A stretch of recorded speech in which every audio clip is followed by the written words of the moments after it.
Audiobooks for Everyone presents The Wonderful Wizard of Oz by L. Frank Baum. Chapter 23. Glinda the Good Witch Grants Dorothy's Wish.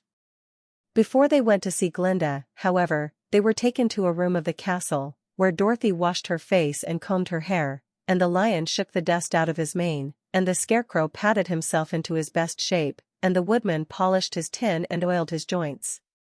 When they were all quite presentable, they followed the soldier girl into a big room where the witch Glinda sat upon a throne of rubies. She was both beautiful and young to their eyes.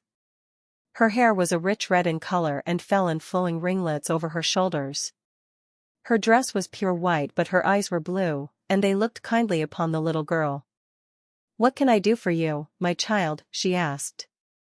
Dorothy told the witch all her story, how the cyclone had brought her to the land of Oz, how she had found her companions, and of the wonderful adventures they had met with.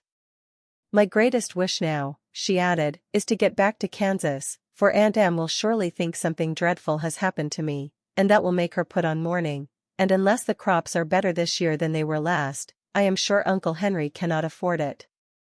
Glinda leaned forward and kissed the sweet, upturned face of the loving little girl. "Bless your dear heart," she said, "I am sure I can tell you of a way to get back to Kansas." Then she added, "But, if I do, you must give me the golden cap." "Willingly," exclaimed Dorothy. "Indeed, it is of no use to me now, and when you have it you can command the winged monkeys 3 times. "And I think I shall need their service just those 3 times, answered Glinda, smiling. Dorothy then gave her the golden cap, and the witch said to the scarecrow, "What will you do when Dorothy has left us?" "I will return to the Emerald City," he replied, "for Oz has made me its ruler and the people like me. The only thing that worries me is how to cross the Hill of the Hammerheads. By means of the golden cap I shall command the winged monkeys to carry you to the gates of the Emerald City," said Glinda, "for it would be a shame to deprive the people of so wonderful a ruler." "Am I really wonderful?" asked the scarecrow. "You are unusual," replied Glinda. Turning to the Tin Woodman, she asked, "What will become of you when Dorothy leaves this country?" He leaned on his axe and thought a moment. Then he said, "The Winkies were very kind to me, and wanted me to rule over them after the wicked witch died. I am fond of the Winkies, and if I could get back again to the country of the West, I should like nothing better than to rule over them forever. My second command to the winged monkeys," said Glinda, "will be that they carry you safely to the land of the Winkies.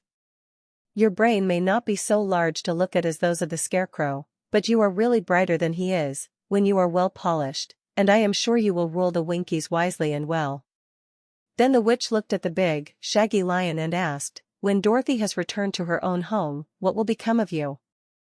"Over the Hill of the Hammerheads," he answered, "lies a grand old forest, and all the beasts that live there have made me their king. If I could only get back to this forest, I would pass my life very happily there." "My third command to the winged monkeys," said Glinda, "shall be to carry you to your forest. Then, having used up the powers of the golden cap, I shall give it to the king of the monkeys, that he and his band may thereafter be free forevermore." The scarecrow and the Tin Woodman and the lion now thanked the good witch earnestly for her kindness, and Dorothy exclaimed, "You are certainly as good as you are beautiful. But you have not yet told me how to get back to Kansas." "Your silver shoes will carry you over the desert," replied Glinda. "If you had known their power you could have gone back to your Aunt Em the very first day you came to this country."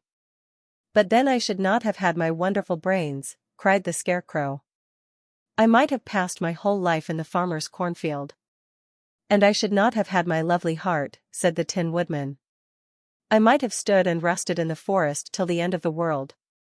"And I should have lived a coward forever," declared the lion, "and no beast in all the forest would have had a good word to say to me." "This is all true," said Dorothy, "and I am glad I was of use to these good friends. But now that each of them has had what he most desired, and each is happy in having a kingdom to rule besides, I think I should like to go back to Kansas." "The silver shoes," said the good witch, "have wonderful powers. And one of the most curious things about them is that they can carry you to any place in the world in 3 steps, and each step will be made in the wink of an eye. All you have to do is to knock the heels together 3 times and command the shoes to carry you wherever you wish to go." "If that is so," said the child joyfully, "I will ask them to carry me back to Kansas at once." She threw her arms around the lion's neck and kissed him, patting his big head tenderly. Then she kissed the Tin Woodman, who was weeping in a way most dangerous to his joints. But she hugged the soft, stuffed body of the Scarecrow in her arms instead of kissing his painted face, and found she was crying herself at this sorrowful parting from her loving comrades. Glinda the Good stepped down from her ruby throne to give the little girl a goodbye kiss, and Dorothy thanked her for all the kindness she had shown to her friends and herself. Dorothy now took Toto up solemnly in her arms, and having said one last goodbye she clapped the heels of her shoes together 3 times, saying, "Take me home to Aunt Em." Instantly she was whirling through the air, so swiftly that all she could see or feel was the wind whistling past her ears.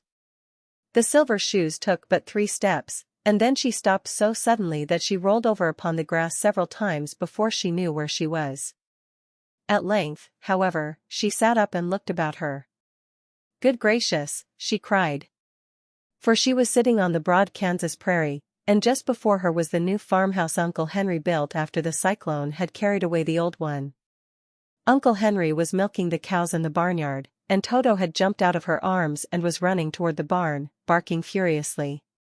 Dorothy stood up and found she was in her stocking feet. For the silver shoes had fallen off in her flight through the air, and were lost forever in the desert.